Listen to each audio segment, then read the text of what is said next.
The Peasant Revolt in Flanders 1323–1328 was a popular revolt in late medieval Europe, beginning as a series of scattered rural riots in late 1323. Peasant insurrection escalated into a full-scale rebellion that dominated public affairs in Flanders for nearly 5 years until 1328. The uprising in Flanders was caused by both excessive taxations levied by the Count of Flanders Louis I, and by his pro-French policies. The insurrection had urban leaders and rural factions which took over most of Flanders by 1325. The revolt was led by Nicolaas Zanneken, a rich farmer from Lampenisse. Zanneken and his men captured the towns of Nieuwpoort, Veurne, Ieper and Kortrijk. In Kortrijk, Zanneken was able to capture the Count himself. In 1325, attempts to capture Ghent and Oudenaarde failed. The King of France, Charles IV, intervened, whereupon Louis was released from captivity in February 1326 and the Peace of Arques was sealed. The peace soon failed, and the Count fled to France when more hostilities erupted.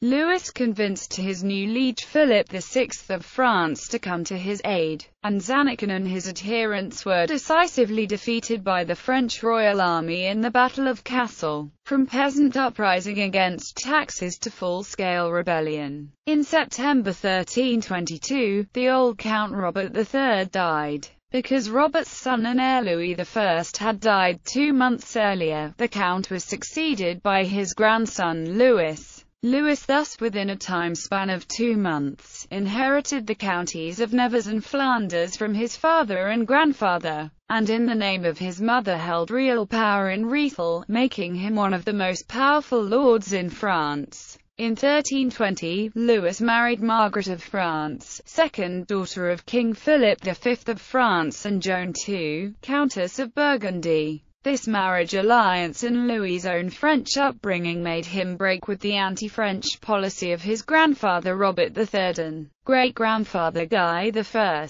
Instead, Louis started a pro-French and anti-English policy. These policies were detrimental to the economies of the Flemish cities, raising taxes in order to pay the financial consequences from the Treaty of Abbey-Sorge. The rebellion began with a series of scattered rural riots in November–December 1323. It was caused by the poor harvests of 1323, a difficult lien, refusal to pay tithes and taxes to the Count, and hatred towards the nobility and authority. The revolt was led by land-owning farmers such as Jacques Pater and Nicolaas Zanneken. Members of the local gentry joined, and the mayor of Bruges, Willem de Decken, became the leader of the revolt. Nicolaas Zanneken fled to Bruges, from where the uprising spread. Zanneken won the neighbouring towns of Roeselare, Poperinge, Nieuwpoort, Veurne, Dunkirk, Cassel, Bailleul for his cause as they opened their gates to him. The new Count of Flanders, Louis de Nevers, arrived in Flanders in January 1324 but had no army to contain the revolt, which caused him to negotiate with the rebels. In April 1324, the Peace of St. Andrew was made, recognizing the merits of the complaints of the people against the exactions of the collectors.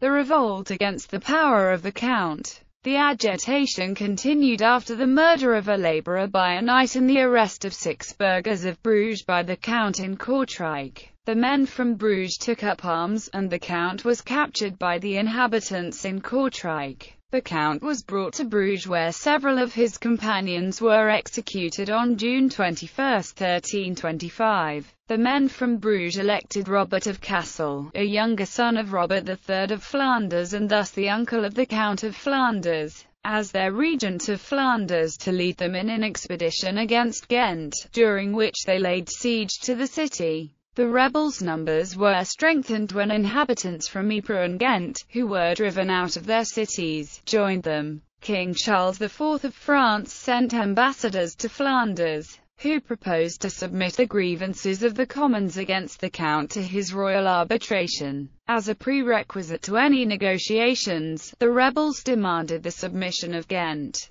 In vain, the king summoned Robert of Cassel to Paris, and named Jean de Namur Rouard of Flanders. On November 4, the Bishop of Senlis and the Abbot of St. Denis excommunicated the Flemish rebels at the king's request, and the French king also threatened to intervene militarily. After the excommunication, Robert of Cassel broke ties with the rebels and joined the king's side. Count Louis of Nevers was released before Christmas, and on February 18, 1326, he forgave Bruges and swore to respect the customs and liberties of the communes of Flanders. From there he went to the king in Paris. A provisional peace treaty was finally concluded by the ambassadors of the king and ratified at the Val-Méric, near Corbeil on April 19, 1326. On April 26, the ban on Flanders was lifted. Repression by the King of France. After the death of Charles IV, the revolt of the Flemish municipalities erupted again in February 1328. Louis de Nevers then called upon the new king, Philip VI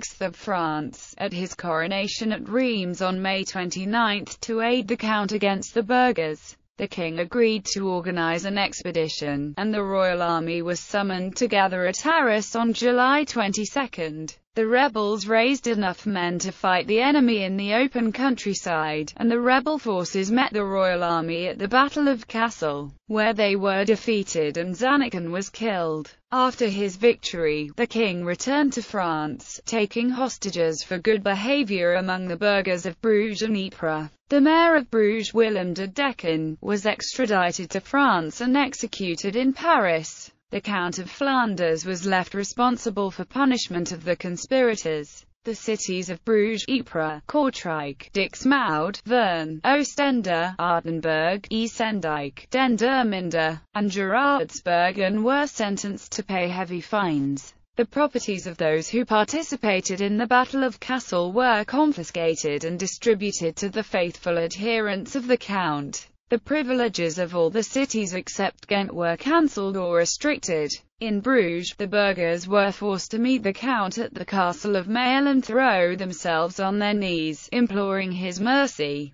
In Ypres, the bell in the belfry was broken. Finally, by letters dated December 20, 1328, the King of France ordered that the fortifications of Bruges, Ypres, and Kortrijk were to be destroyed. Aftermath. When the 100 Years' War started, Louis remained steadfast in his pro-French policy, despite the county's economic dependence on England. His actions resulted in an English boycott of the wool trade, which in turn sparked a new insurrection under Jacob van Artevelde. In 1339, the Count fled his Flemish lands, never able to return. Louis was killed in the Battle of Cre-Acute, CY in 1346.